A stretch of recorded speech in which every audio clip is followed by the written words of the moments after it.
and welcome to Talking Arcs. So this is going to be the first episode of Talking Arcs in which I'm going to be reviewing the book arcs that I'm receiving. So first of all, a big thank you to Netgalley for allowing me the opportunity to read and review this book. So for my first edition, I'm going to be talking about The Seventh Perfection by Daniel Polansky.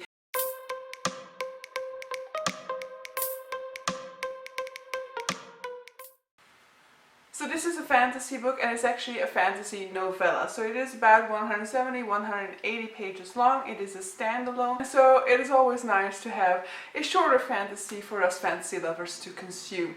Now, I absolutely adored this book. I gave it a 5-star rating, and I absolutely encourage all of you to pick it up if you are lovers of fantasy. I do believe it's a little bit more on the more difficult side of fantasy, so if you are just starting out with fantasy, this might not be it for you. However, if you are, for example, a lover of mystery, of detective, there might be some other elements that do actually suit your regular reading taste. But so this book has been described as sort of fantasy mystery, sort of subgenre that I didn't know exists or didn't know that I needed, because I personally am not a lover of the mystery genre or the detective genre, because I personally don't really care who kills the person who dies in a book or in a movie, so I don't really see the point of that, but I did definitely love the way that this book is set up. So in this book we are following our protagonist, who is a sort of like inquisitor type character within this world. She has been trained all of her life to perfect 7 skills, and at the end of that she was given this sort of position in society, a very honorific position, and she also has perfect memory now.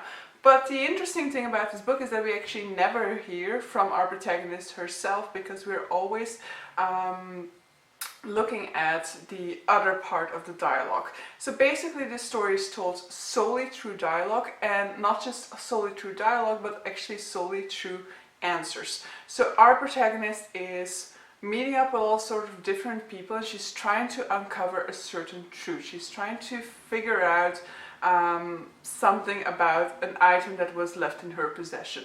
Now, we never know her questions, we never know her responses to the answers that she is receiving. All that we are getting is the other side of the conversation. So if she's talking to a magistrate, for example, all we will hear is the magistrate's part of the conversation. We never hear her side. So as a result, this entire book is a sort of big puzzle box of like small puzzle pieces that we are given, and based on that we have to kind of recreate the story. Based on that we kind of have to figure out what is it that she is trying to uncover, and what is the story that these answers are telling. So in general, what the story is going to be looking at is the sort of creation myth of a godlike being within this society. So this society is ruled by a king or a god. I don't actually even remember at this point what his honorific was, but so the main ruler of this society has risen to power at some point by staging a coup, and he was doing that alongside one of his lovers, and he survived this ordeal and she didn't. And throughout this book we will be uncovering more information about this origin story, and we'll start to question certain aspects of that origin story. So in that sense I really loved what this book was diving into as well. So I didn't just love the way in which it was telling its story, and I definitely do think that that is a huge part of why I love this book, because it definitely drives you through the book to have to like uncover stuff yourself, and to be like kept wanting, be kept wondering throughout. But what I definitely also liked is how it is diving into the fact that the way in which history is told is very much colored, it's very much a representation of the winner. So this is a theme that comes across in a lot of literature, and I think my favorite piece of literature that I read that talked about this was War and Peace by Leo Tolstoy.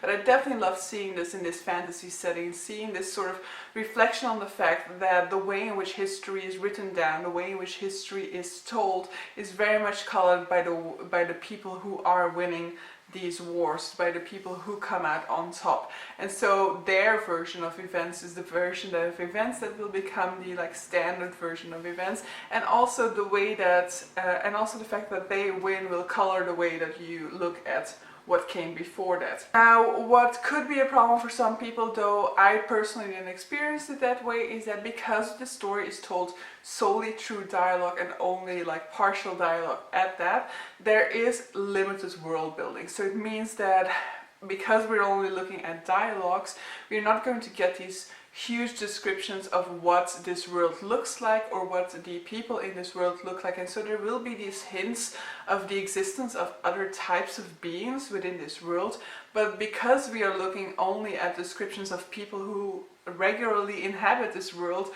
we are obviously not going to be getting a super clear explanation of what these beings look like.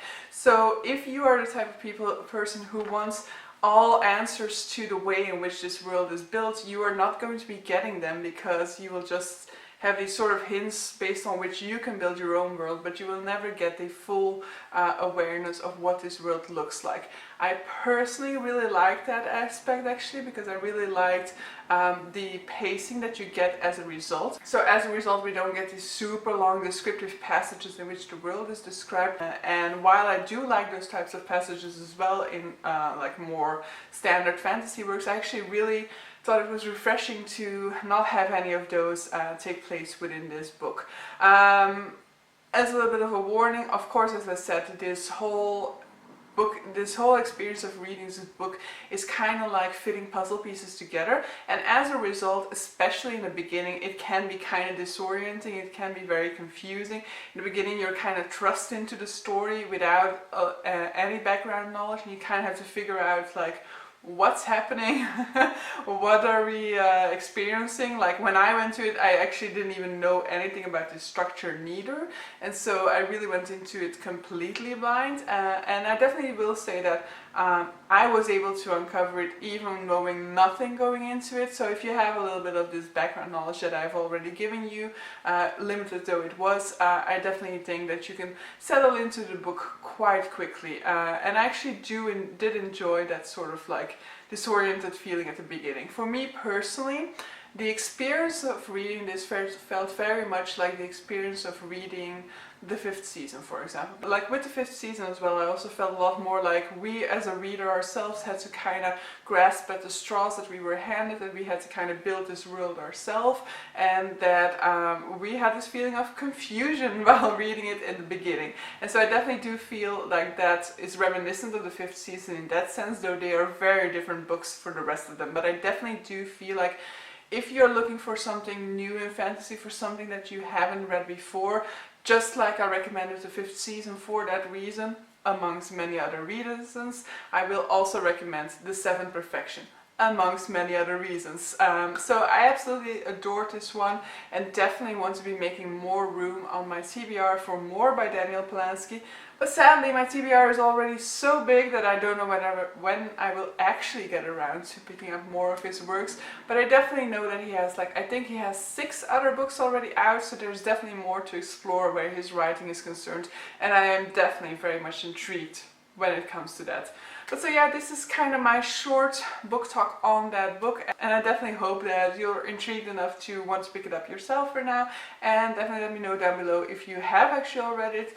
If you've read any other Polansky, definitely let me know what you think of those, or just talk to me about whatever down below. I'll be happy to talk to you guys. See you guys, bye!